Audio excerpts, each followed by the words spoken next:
Welcome to the BumbleKast. I'm your host, Ian Flynn, the Bumble King, and joining me as always is my Bumble co-host, Kyle, JCRB Krause. Hello, it's time.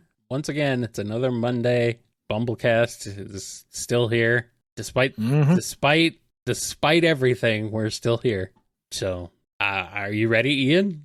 I'm ready to answer these questions from our patrons over at patreon.com/BumbleKast, Ko-fi.com/BumbleKast, and our YouTube members. Yep, that is exactly what we have on deck. So, hey, let's get started. With this one from Allison S. What would Naugus be like if he were in Sonic Boom? Delightful. I feel sorry for his voice actor. Well, I imagine they would have adjusted it a little bit so that something a little more manageable, but I'm thinking failed children's birthday party magician with delusions of grandeur. Like he presents himself as this eldritch horror, this knower of the unknowable, commander of the arcane arts. And, everyone is legit scared of this spooky bat-eared wizard monster troll guy. Yeah. And then, he corners Sonic and moves in for the kill. Behold, Quickster, got your nose. And immediately just all the terror is sucked out of the room, except Eggman buys it wholesale. Oh, yeah. Like, he is petrified of this guy. He falls for all the stupidest shticks, even stuff that Naugus doesn't do. Eggman attributes it to him. So, no, grand old time. I'm ready. And you know what? For bonus comedy, Knuckles never falls for it. No, yeah, Knuckles is totally... He sees through it from the very beginning. He's like, magic isn't real. Tails convinced you that rock could tell the weather. Hey, when it's wet, it means it's raining. That's science. Magic isn't real. Good stuff. Andrew D has a question. How do you think the IDW comics would have played out if the Freedom Fighters were introduced from the beginning? How do you think they would have been introduced, unless you can't answer that part due to maybe revisiting those possibilities in the future? And do you think some of the IDW original characters would never have been created as a result? What about any other post-reboot Archie characters? Impossible to say, honestly, because... It would have been very different. Yeah, there's no telling what context they would be in. Like, would we transplant their Sega-fied versions from the reboot? Probably not, because Sega really didn't want to do any kind of cross-pollination between the books at the time, so they'd have to be wholesale reinventions, and I have no idea what they would be. The most logical thing to do would be have them as a part of the Resistance, like they were a cell that maybe held out for a while, maybe they kept the Kingdom of Acorn protected, but the Sonic Forces setting has long since passed us by, so I don't know what they would be now. And for any other characters, depends on how intrinsically they were tied to the old material. Like Eclipse, I feel like could be transplanted with very little effort. Mm-hmm. Like yeah. Shadowfall could almost be retold one for one without much adjustment. I think I'd have to go back and reread it, but it was very, very game oriented. Relic, I feel like it could be transplanted without much to do, but some of the others are a little more tied to the Archie lore, so I can't really speculate outside of it would be different. Yeah, bring back Relic, Ian. Do it. Wouldn't it be crazy if she was the one out of all of them to make it back? She deserves it. I miss her. I miss Eclipse too, honestly. Oh, and the other part of that question. Yeah. If the Freedom Fighters had come over, then no, we probably wouldn't have gotten like Tangle or Whisper or Jewel or most of them, because the IDW extended cast was created to fill niches that were open, and the old Archie Sonic cast filled a lot of those initially in different ways, but it's... Plus, if we had brought all the Freedom Fighters over, that's a huge extended cast already. Yeah. It would be bloat. Like maybe Rough and Tumble would be worth bringing back because they were there to expand the, B to C tier villains. That's not something that the Freedom Fighters cover, but most of the heroic friends probably wouldn't have been created. Yeah. So maybe ultimately It worked out. This one from Arc Beetle. What's your opinion about Metabots? Apart from Sonic X, it is the only anime I have watched 100%. I never saw Metabots. I am unfamiliar, sorry to say. I know the name, probably because it played in commercials during Sonic X, but that's it. I got nothing. Sorry. Yep. We are uncultured swine. We've never watched anything in our lives. We know nothing, Ian. Okay, maybe that's just me. Here's one from Bert. Abundantly silly hypothetical for you. If given the chance of any single Sega property to write a Sonic the Hedgehog crossover story with, what IP do you think you would settle on? If I had to pick, I'd definitely go for Monkey Ball, since Sonic rolls pretty darn good. Knights. Yep. Agreed. Imaginary world, dream world. There's your crossover setting right there. Yep. Easy peasy. Yep. Super easy. If not that, maybe Billy Hatcher, because I feel like that game just didn't get enough love. It was a neat concept. I like the look of it. Yeah. I mean, that would fit. That would work too. Billy Hatcher is he needs to come back. Come back, Billy. We miss you. Surprised you don't want to do a Skies of Arcadia crossover though. I mean, that's the kind of default answer. I don't want to be one note.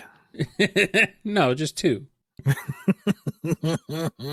Chris B has a question. Does Miyamoto or Nintendo agree with Sonic the Hedgehog being canon in Super Mario? Is this a reference to something? Did somebody at Sega say something about Sonic being canon to Super Mario because of the Olympic Games crossovers? Did Miyamoto-san say some kind of trivia bit in passing or jokingly that's being taken seriously? I don't know. I sincerely doubt it. I mean, what is canon in Mario? If you want to talk about a series with loose canon, Mario, yeah, more so than Sonic. Even Sonic's canon's pretty loose. His canon's so loose. Sonic's canon's loose enough to where they're demanding they turn in his badge. There you go. Mario doesn't even have any stinking badges.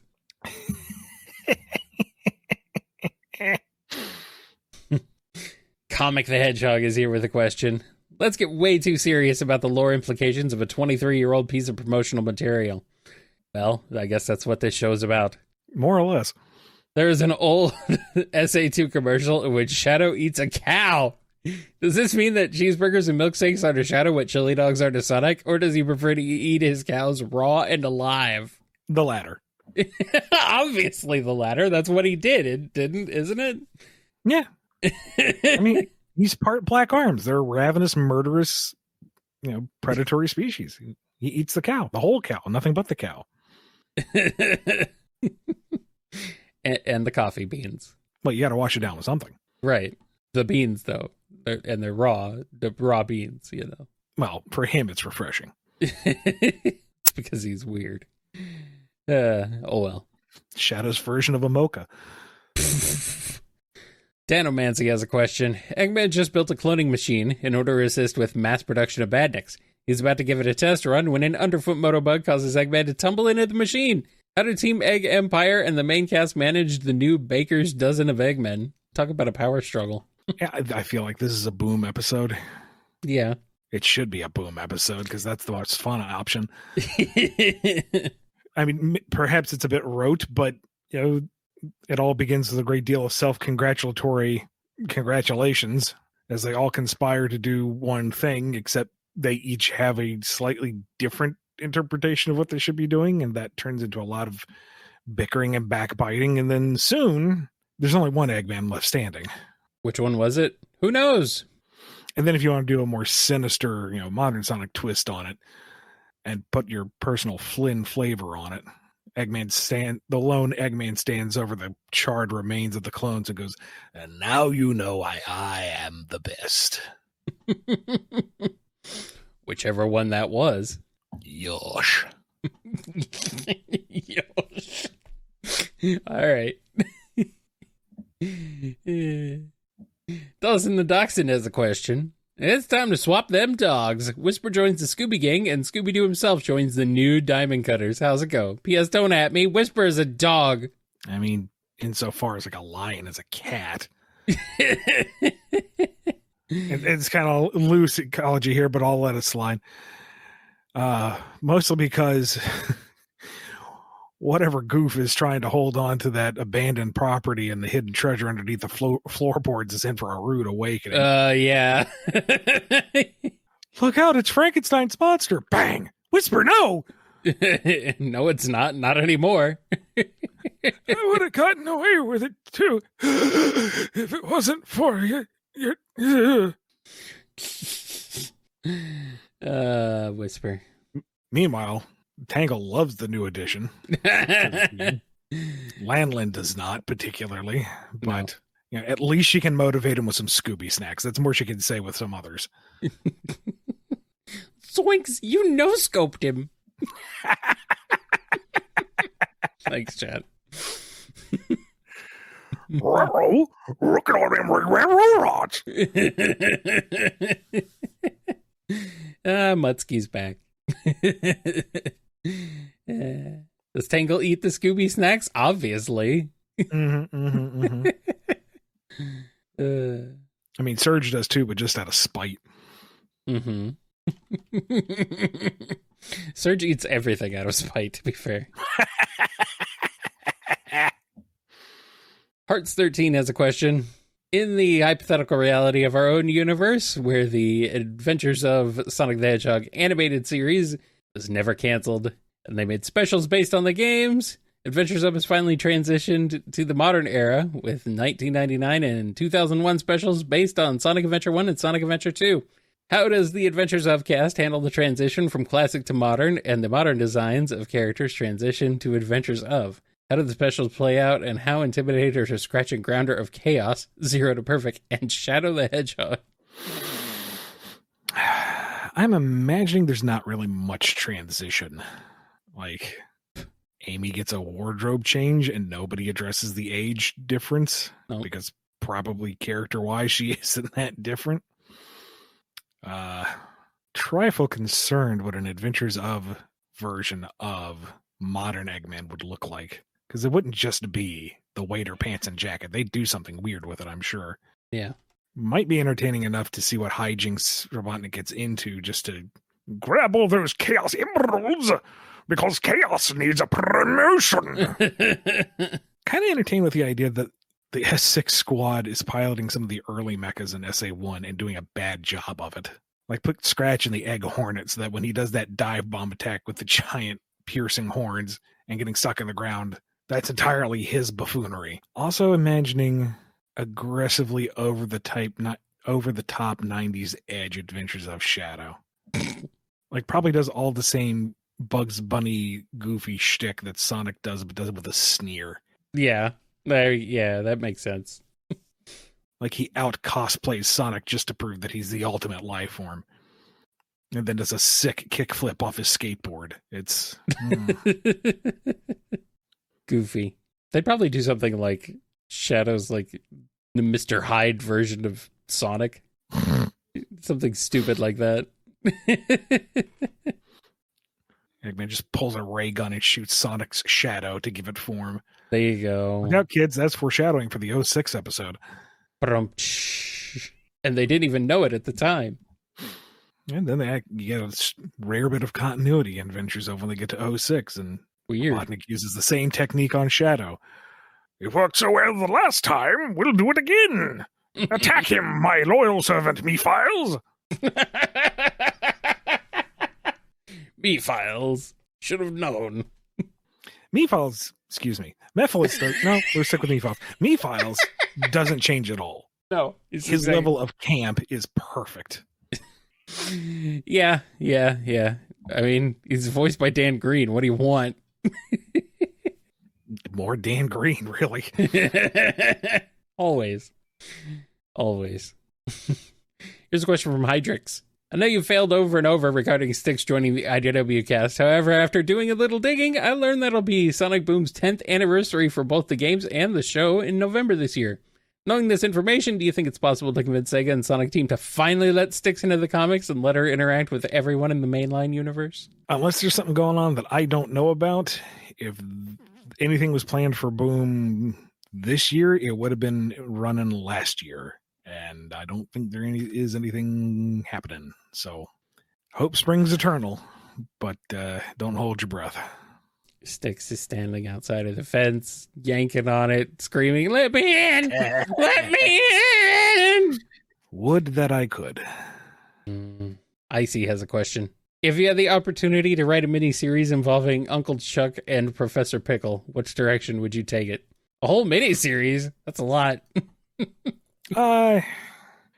Send them off on kind of a globe-trotting adventure investigating ancient ruins with Pickle kind of leading the charge and Chuck being the one going, I think that might be booby-trapped there, Professor. And then Chuck has to every now and again pull out some Indiana Jones level stuff to get them out of peril, but then doesn't make a big deal out of it. Mm-hmm. And Professor Pickle has varying degrees of realizing just how close they came to death. And their ship name is Chuckle. Tell me I'm wrong. Nah, I mean, the SS Chuckle would probably be a good ship to roll down the river.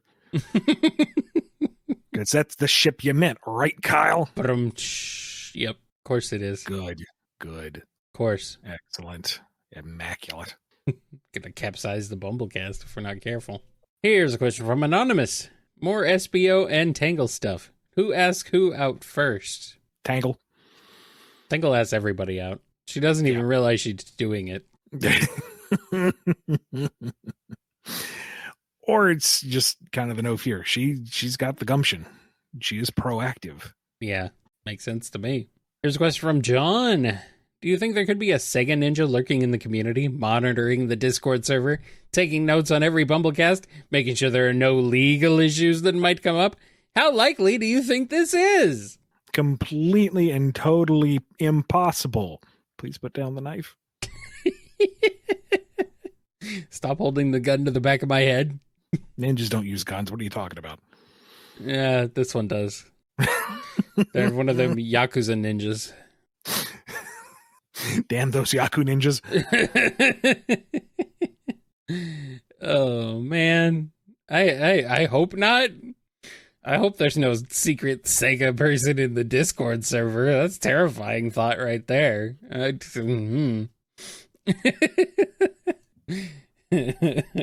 Unless it's Ryo Hayabusa, then, sure, okay. Okay, yeah, true. Okay, fine. I'll let him in. Here's one from Mel.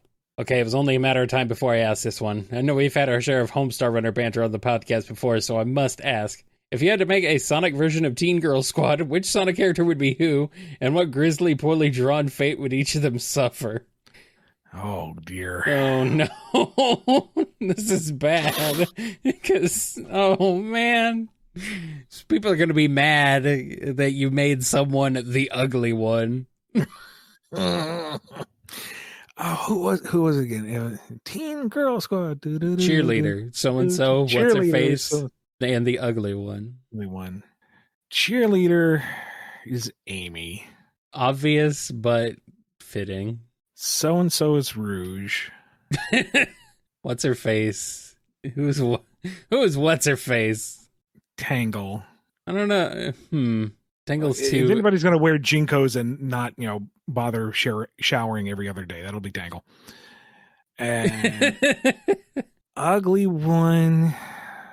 Oh, who's going to make the most anger clicks come in? I mean, if we're going to jump off this cliff, let's at least make it a high dive. Who's going to be the worst possible option? Sally. I feel like that's low-hanging fruit. Everyone's expecting that. Oh, darn. Whisper? And see, I'm coming up with ideas, but it's like, no, that's mean. It's like, that's the point. I know. Yeah, she's literally called the ugly one. Whisper. That's why she wears the mask. No, we'll make it Maria. Oh! This is what you wanted, isn't it, ugly one? The password is ugly one. Ugly one. Big ooh. And you just have this running threat of soldiers and various firearms throughout the strip. But then she ends up getting hit by the arc as it comes out of space. Arced! And I've been re-entried.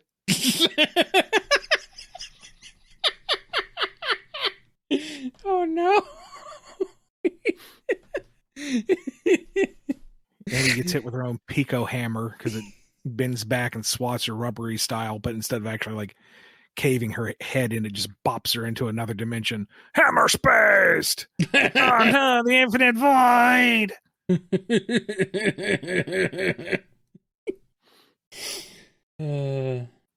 Rouge gets crushed under the Master Emerald. Master Emerald! I regret nothing! And Tangle. And Tangle. One of them typically survives, right? Yeah, and I think it's usually what's her face. Switch Tangle fits. gets sniped by Whispered. Whispered! Never saw it coming. Oh no, my ship! Come through the heart, and you're to blame.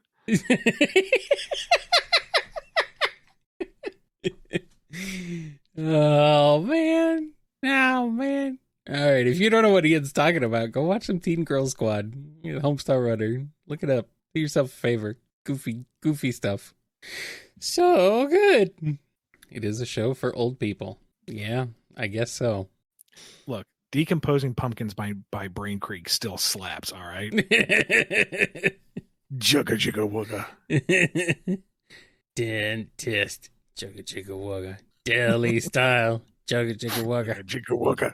De La Soul. Jugga jigga wugga. All right, Morgan has a question. In issue 12, Sonic and Tails release Metal Sonic, repaired but disarmed and helpless. And he goes right back to Dr. Eggman, restoring him back to his full evil personality. I wonder what Metal might have done instead if Starline didn't exist and thus Mr. Tinker had continued to live his life peacefully in Windmill Village, with Dr. Eggman basically gone forever.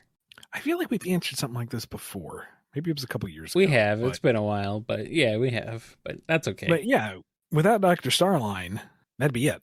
Like maybe Metal Sonic would find Mr. Tinker, and maybe Mr. Tinker would have this kind of lingering idea that I think I built this one. Oh, well, you have a new sister. Her name is Belle. You have matching lederhosen now.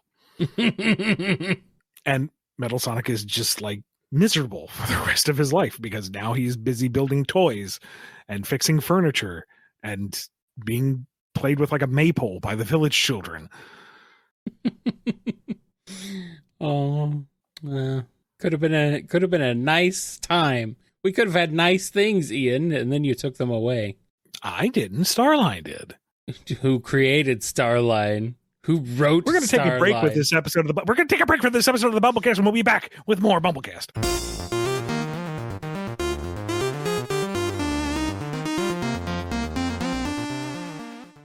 This episode, we have a sponsored ad from Switchel. Over 15 years and 10 million movies, songs, and video games were made lost media by Sony without any prior warning. The Little Big Planet server shutdown is arguably the single largest loss to game preservation in history, just by nature of it not being a game, but an entire content platform. Keeping servers for Little Big Planet online forever isn't realistic, but Sony can still preserve this game's important legacy by releasing a public read-only archive or by temporarily reinstating the server so players have a chance to archive Little Big Planet themselves. Go to savelbp.org to take the first steps to help, and then reach out to the game history organizations like museums or libraries to try to get their support as well. Millions of creations will remain permanently lost without your direct help. We're back with more BumbleKast, and we're starting off with our weekly giveaway question. Every week, one lucky follower on our Twitter, Tumblr, Facebook, Blue Sky, or am I forgetting one? Instagram, there we go, has a chance to get their question answered on the show. And this week's winner is Blue4, or Horseweave, from Twitter. Who are the better detectives, Team Chaotix or Inspector Gadget? Does Charmy hotwire the Gadgetmobile? Will Vector confiscate Penny's computer book as evidence? The Chaotix are. No contest. Yes. Compared to Inspector Gadget, yes. Compared to Penny, though. No, see, this is not the comparison. The comparison is between the Chaotix and Gadget. Yes. Penny is not a licensed investigator. She just tags along and makes sure that her uncle doesn't, die. But also, she's the one who does all the actual work. Yes, but she doesn't get any of the credit. This is between Gadget and the Chaotix. The Chaotix can do their own thing. We've seen it time and again. They're goofballs, but they are effective. They get the job Gadget done. Yes. is just a goofball. Yes. Gadget gets the job done despite himself. Penny and Brain get the But job done. Penny does Penny and Brain do the actual work. Yes. Gadget's just there. He's always on duty. Emphasis on duty. Maybe the Chaotix should just adopt Brain. Chammy's always wanted a dog. Forgot that's what Brain sounded like. Oh man, does sound a little Scooby-Dooey. Weird. Here's one from Morless. One day, Eggman is at home plotting world domination, as you do, when he gets a sudden visit from a face he hasn't seen in a long time. His college roommate, Dr. Thaddeus Rusty Venture. The Venture compound was attacked by killer butterflies, and now he needs a place to stay until the repairs are done. How does it go? How long before Eggman gets fed up with him? What does Sage think about this stranger with a foul mouth and even fouler attitude? The only reason Rusty is sticking around is because Ivo has some fond memories of what he did to Baron Underbite, even if it was by accident.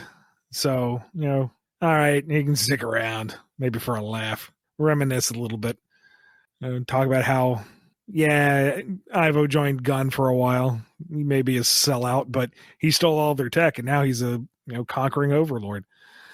Plus, he doesn't need to join the guild of a calamitous intent. You want to talk about sellouts? Basically, they just talk crap about everybody they've ever known and laugh at their expense, and it goes up pretty well for a while.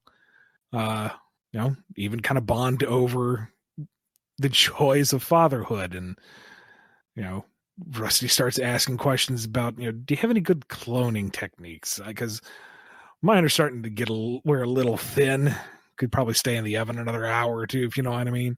Bagman's like, just stuff them in robots, impervious robots, digitize their brains. There's wonder for my kid. Sage doesn't particularly care for him. He's gross, but his father's friend. If father approves, then she will abide. Much like the dude. Now, the real question is when OSI sends Brock Sampson to assassinate Eggman and he has to fight Metal Sonic. I don't know much about Venture Brothers because I still haven't seen it, but that sounds pretty cool. Well, it's done now, so you can catch up on it and you'll be complete. Yeah, I probably should. I'd probably enjoy it. It does seem like a show I would like. So, everything I'm going to do. That's not going to help you, though, because I know everything you're going to do. Strange, isn't it? Bungled it, damn it. It's a bad Patrick Warburton anyway.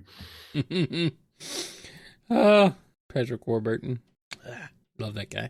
All right, Mixer17 has a question. Silver gets temporarily adopted, slightly against his will, by Jules, Bernie, and Chuck while on vacation in the past, because Bernie thought he'd maybe like to experience having a nice family fun time. What fun, wholesome shenanigans does Silver get to have with Bernie, Jules, and Chuck, and does he manage to hold back the tears if and when Bernie tucks him into bed and gives him a goodnight kiss on the forehead? Oh, he doesn't. And it's a little weird at first because, being hijacked into this scenario, but, they have game night, home-cooked meals, quiet conversations, just general company that doesn't assume you're going to do something for them or about them, just hanging out and being happy you're there. He looks across the multiverse at Sonic is like, how could you lose this? Sonic was bored. What do you want? How could you be bored of this? You absolutely ungrateful. I'm Iblis triggered now. No! Why is that so funny? Silver chasing him down, trying to smash him with Junkie, and what'd I do?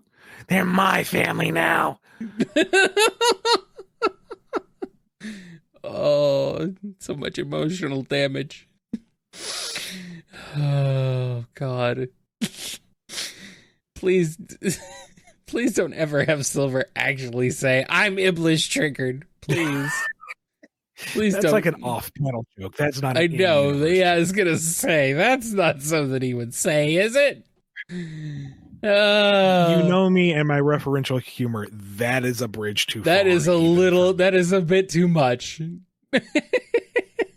Plus, he doesn't remember Iblis, so it doesn't even make sense. Yeah, but it's funny. So yeah, that's why we have it on the BumbleKast. Where nothing is sacred. Yes, nothing is sacred on this show.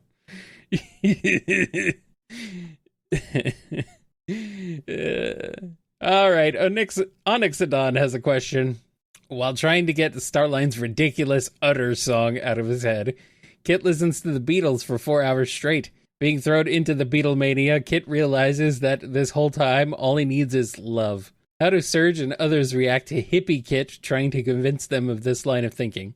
Will they let it be or send him away on the Yellow Submarine? Bonus points for Beatles song references and having Kit cosplay as John Lennon. Is John Lennon or does he become Ringo? I think Ringo would be a bit more fitting. I mean, with all them water tentacles, he could play the drums. Lots of drums all at the same time. Yes. He also would unironically try to start a disco career and see nothing wrong with it. Peace and love, peace and love. I think Serge would be amused initially, but the bit would grow old. And then, I don't know, maybe she straps him down and plays Korn for a solid 5 hours just to stamp him out of it. Tails is sad because he really was going to build him that Yellow Submarine. They were going to go on an adventure. It was going to be great. They were going to bond. They were going to, be the water that went under the bridge. But no. Nope.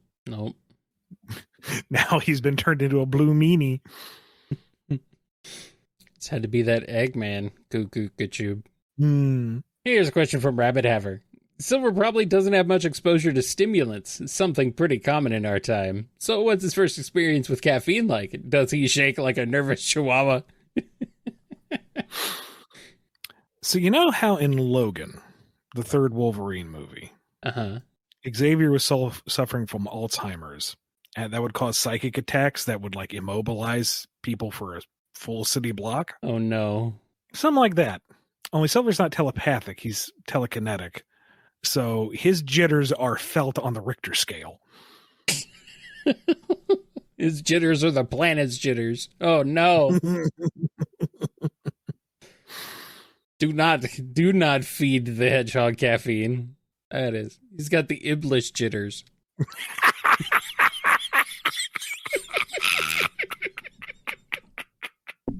Oh no.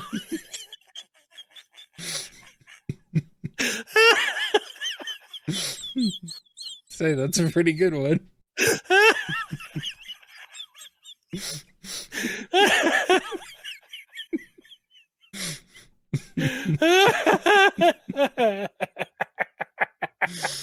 Yeah. Got him. That's a good one. That's a good one. Thanks, Noni. Reckons has a question. Which Sonic characters would unknowingly water a plastic plant for several days in a row, and which characters would knowingly catch them do it without telling them about the plant? Oh, Tails totally does that to Sonic. I'm going away on a trip for a few days. Do you mind watering the plants? Yeah, sure, buddy. And he forgets and he comes back in a rush. Oh God, they're dying. This one's surviving though. Okay, I gotta keep this one alive. Oh no. Tails has the nanny cam on. He sees all this. Those plants were set ready to die. He just wanted to see what would happen, and every good experiment requires observation and data gathering. Yep. This time his Tails doing the trolling. I mean, Amy's not sympathetic. This is vindication for what he did to her plants. Oh. I mean, Shadow does, but that's because he doesn't care. He waters everything equally, and then he leaves. The fake plant, the live plants, the couch, the cat, everything gets watered. Mm-hmm. Tangle and Whisper would do this. Whisper would watch Tangle for weeks. And then she's really unsettled when the plastic plant blooms. Oh, no. And that's when Tangle and Jewel kind of hide their snickering because, they totally knew this was going on. And they're just messing with her now. Yep. Mm-hmm.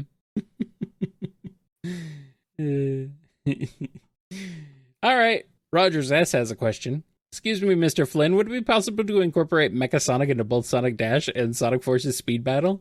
That is not up to me. If you want to see something like that, you should message Hardlight Studios on their social medias and respectfully tell them that's what you want to see happen.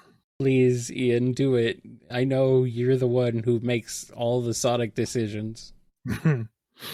I do wonder if Mecha 1 and Mecha 3 would be too big, but I mean, they got Omega in there. He's a pretty bulky fella. They got some pretty big characters in there. It's fine. Don't worry about it. Maybe it would work. Don't worry about it. Just put them in there. Gamma's in there. I mean, come on. That's true. If Gamma can be in there, you can put Mecha in there. Yeah, let's do it. Do it, Ian. You're the one. Look, if I had this kind of control, we would have already had our holiday fighting Irish St. Patrick's Day Tangle a long time ago. I'm down. Scourge Time has a question. While Surge joins in on her motorcycle, Scourge grabs his old motorcycle from the Sonic Archives Volume 6 cover. Who would win in this mean, green, evil, double Fast and Furious-like race? I don't know who would win, but the number of casualties along the way is staggering. Like, it's not even reckless driving. They're competing to see who can cause enough the most collateral damage along the drive. Yeah. The race actually runs long because they go out of their way to cause devastation. Maybe it's a tie because they end up just both getting fed up with each other and purposefully crashing into each other at the same time. Yeah, neither of them make it to the end, obviously. At least not with their bikes intact. Here's a question from Scurvy Paradog. Welcome to another wrestling match at the Sega Stadium. In one corner, weighing 500 pounds because his pockets are filled with donuts, it's the Donut Lord himself, Tom Wachowski.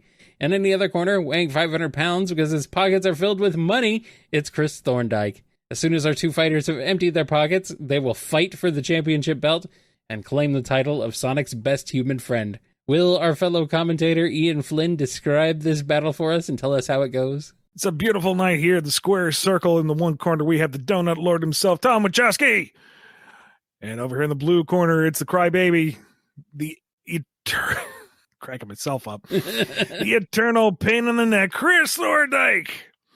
They're sizing each other up. The grown man seems reticent to beat up a child. Chris takes advantage of this by kicking him completely in the shins. Ow. Chris is down to his knees and now he's being kicked in the knees. Chris is showing absolutely no mercy here. Tom's getting a little fed up and he actually stands up. He's going to probably put a whooping on that kid. But then out of nowhere, here comes the hired goons that Chris has used with his money. Now Tom is fighting off a bunch of grown, trained professional men. Why? Because Chris is a cheater, and this was established during the fighting arc in Sonic X Don't At Me. That's okay, because Tom's going to reach into his back pocket and pull out his other known cameo roles. It's the Easter Bunny out of nowhere doing a tag team match. An Optic Blast clears the arena. Tom's closing in on Chris. It looks like the end. But out of nowhere, it's El Gran Gordo with the steel chair. Yes. Yes. Yes.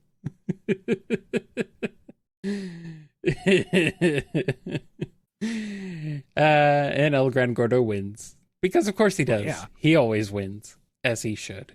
And yes, El Gran Gordo would beat a child with a steel chair. Shut up. Alright, CK has a question. There's a goofy scenario in my head, and I must now pass it around. I'm thinking of a new Sonic Twitter takeover, but just a little different. Sonic and everyone else on the show now speaks just like Boomhauer from King of the Hill, with no sign of it going away for the whole episode, and they can't cancel or reschedule. How does this dang old program come crashing down on the mainframe on that great like that dang old apocalypse now? How does it go? I mean, you pretty much summed it up right there. I imagine everyone, gives a straight answer as much in character as they can, but it's in the Boomhauerisms. Of course. So you have an inkling of what's being said. It's probably funny, but you're probably not going to catch most of it. No. Yeah, I can't do Boomhauer off the top of my head. Nah, that's a tricky one. It's a hard voice to do. It's especially tragic that this is the one and only Twitter takeover where Bark has a speaking role. It's the one and only Twitter takeover where Bark. Sonic Sword Fighter has a question. A question so cursed, I had to ask it. In the hypothetical Sonic X adaptation of 06 that was brought up recently, at the time of this question anyway, what would Sonic's reaction be to finding out Chris kissed him? Oh, we've had more cursed questions than this. Come now. That is not a challenge to find anything more cursed. Please don't. But honestly, given the pacing of that moment, I don't think Sonic would have time to react, because he doesn't really react to Elise either. It's just he's back, he's super. He gives Shadow and Silver superpowers instead of Tails and Knuckles. And then they go fight off Solaris. I know you're looking for the joke answer, but in all legitimacy, Sonic didn't really react to Elise. Nope. Wouldn't really have time to react to Chris. Nope. Spoiler 1001 has a question. Well, they had to put Iblis in a form that could not cry, and Omega's right there. How's Omega handling being the host of Half of a God? Fire is the ultimate cleanser. Is exactly the same. Is nothing, no difference. More flamethrower action, but that's pretty much Omega. Well, I mean, we've changed things up a little bit. I mean, Omega's already a god. What do you want? God of destruction, please get in line. Sprites Forever has a question. Ian, you mentioned changes Sega often make to your Sonic works. In percent, how much of your collected Sonic works have been changed from your original version? Was there a most notable change? Did you end up liking some better than your own originals? I can't really quantify it over all the years. That's a lot of material. Yeah. Some of it, didn't get noted. Other stuff, very heavily noted. And sometimes for better, sometimes arguably not so much. But it is what it is. I'm not writing my stories. I'm writing stories for them. So I need to play by their rules, which makes sense. The only one that I can really remember being like wholesale revised was Shadowfall. The original premise revolving around a resurrected Black Doom and Mephiles through timey-wimey wibbly-wobbly. And that was just flat out, no, they're dead. It's like, all right, fair enough. Eclipse then. And I think Eclipse is far better. I mean, it worked out. Way better instance than that. I know there's other stuff, frustrations over the years, but at this point, I've been doing it for almost 20 years, and whenever a note comes in that says, don't do that, and I don't like it, I'm used to just rolling with it, find an alternative. Or if I can't think of something and the editor comes up with it and I like it, it's like, yeah, all right, roll with it, and don't really commit anything else to memory, because there's no point really dwelling on, I wish I had my perfect idea. It's like, too bad. Suck it up, move on. I know you've mentioned before was the Starline using the Tricore with all three powers at once, and that was Sega's idea. Yeah, and you liked that one. You weren't sure you could. You weren't sure you could even do that, but Sega's like, yeah, do that. Yeah, that's not really a change though. That was a suggestion on their end. Yeah. To something I already thought might be kind of a gamble, but no, it's cool when they have a concept that they pitch in line with what we have, and kind of run with it. Yeah. All right. The Cyberspace Coco has a question. In a previous BumbleKast, you answered the question of what Big did to wind up on the gun helicopter in the beginning of SA2. Now Sega's approached you to write a story centered around Big's cameos in that game. What once was fun Easter eggs are now a canon event in the Purple Cat's life, and you have to come up with a reason why Big was running around in the background of the San Fran-inspired city, Prison Island, the Wild Canyon area, Eggman's Pyramid Base, and Space Colony Arc during the events of Sonic Adventure 2. Was he looking for Froggy again, or on a thankless mission to stop an evil greater than Gerald's doomsday plot?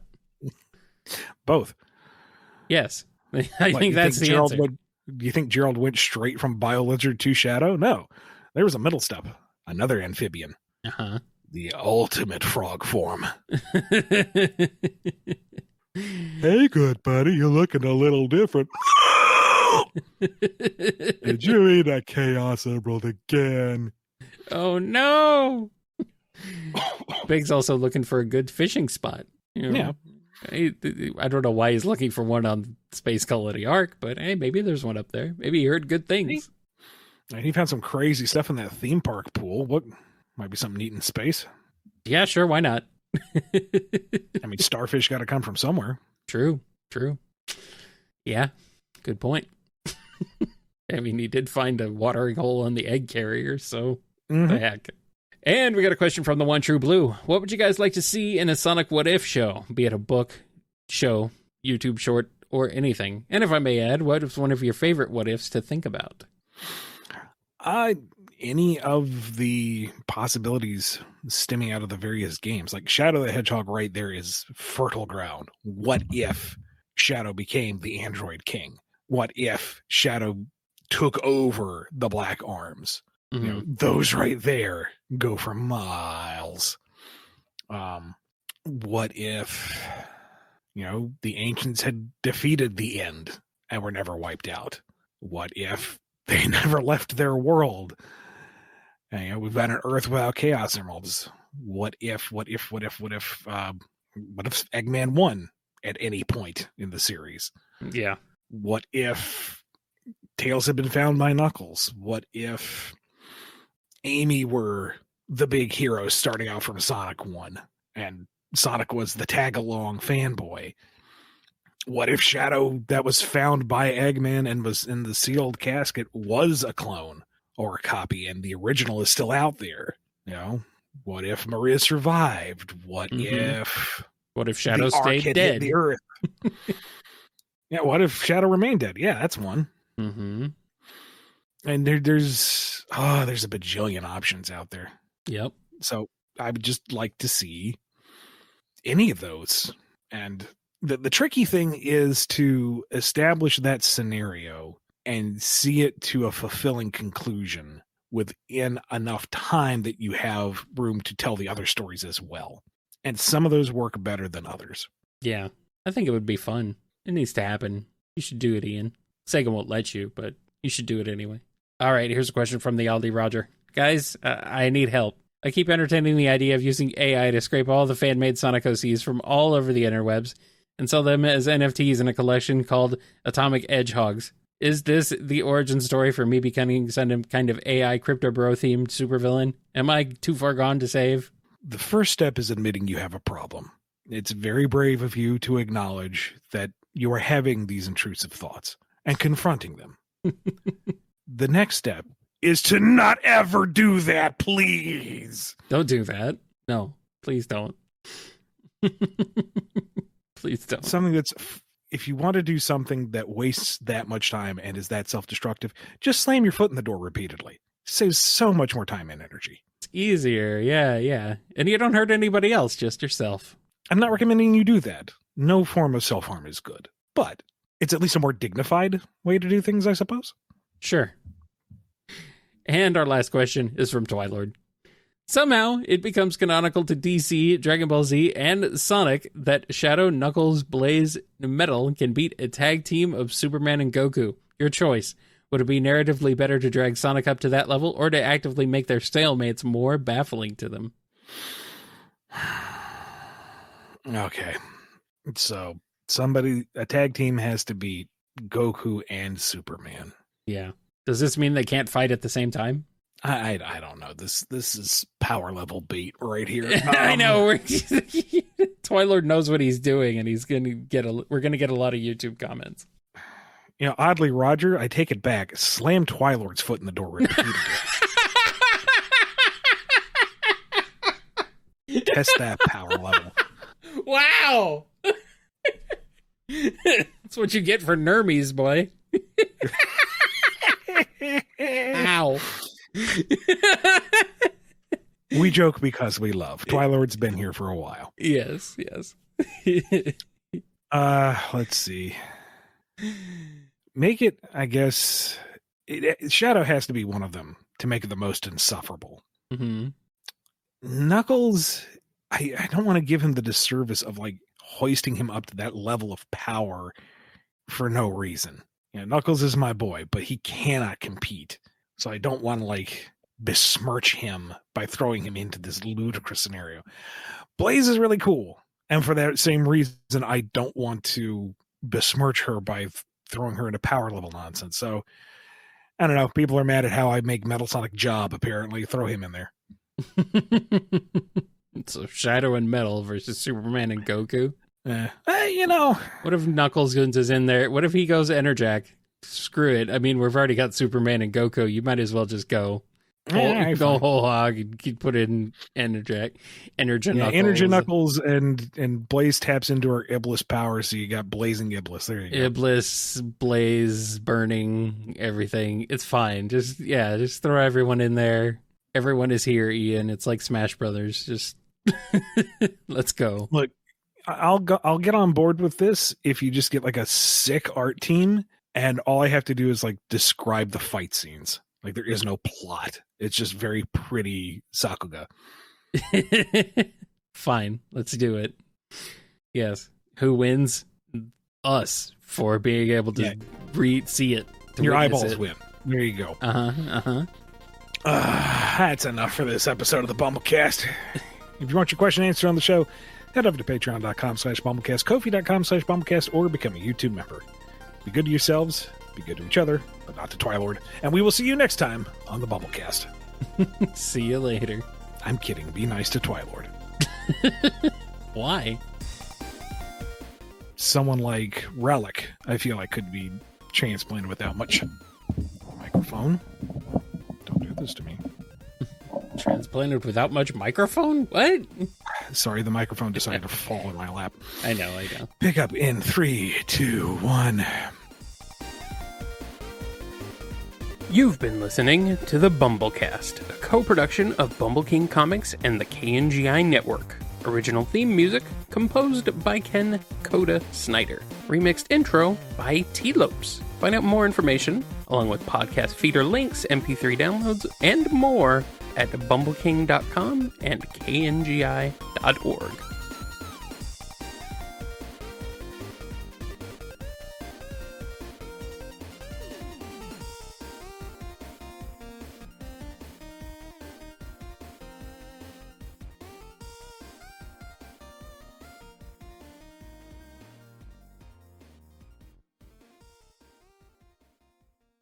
You came on and we're like, and I asked, hey, we recording today? And you're like, shit.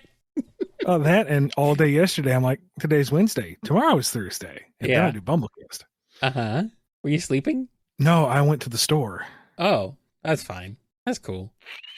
Because my evening was free. I didn't need to rush back. Oh, yeah, that's fine. No worries. I've been keeping the people entertained. We've been having fun. It's fine. I'm glad.